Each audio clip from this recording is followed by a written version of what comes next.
Reporter's diary, who did you come to see? A visit to the racist Shi Shi Chinese restaurant in Lagos.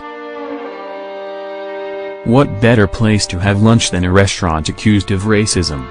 Sahara reporters visited Shi Shi Chinese restaurant on Thursday due to multiple allegations of racism towards Nigerian visitors to the restaurant, located at 21B, Amina Crescent, off Toyin Street, Ikeja, Lagos.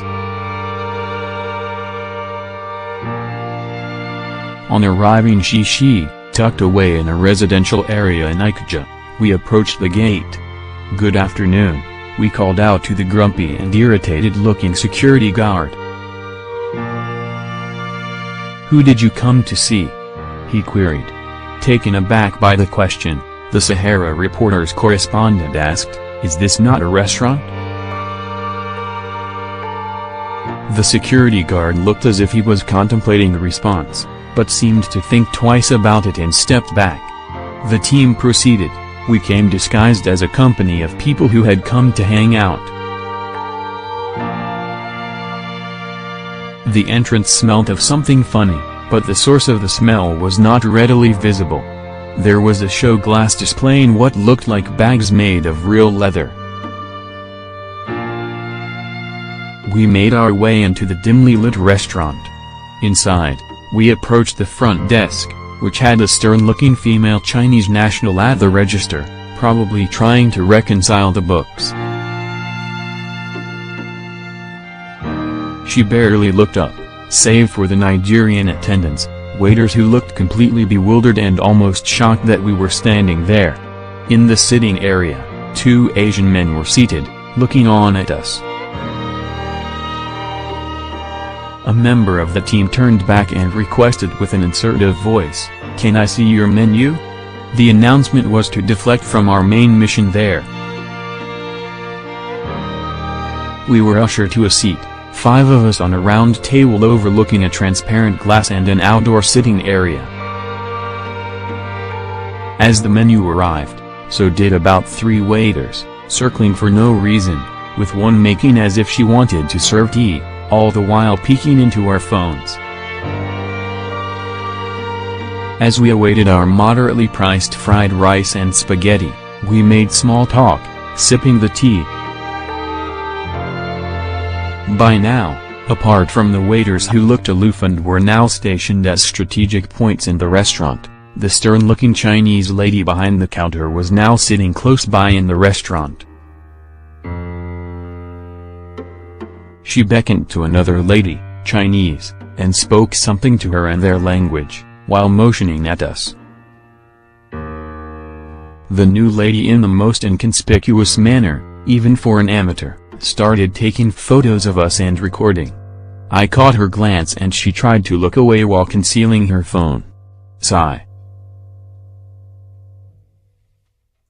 We continued to have conversations and our food began to arrive, the Chinese fried rice first. In a bid to what I perceive as remedying our awkward glance lock, camera lady approached our table and offered to teach us how to use chopsticks. Please note, while I was preoccupied with documenting our experience with a secret recorder, the team noticed that the 2 Asian men who were seated and had made their orders look disgusted, got up and made their way into one of the many rooms in the restaurant.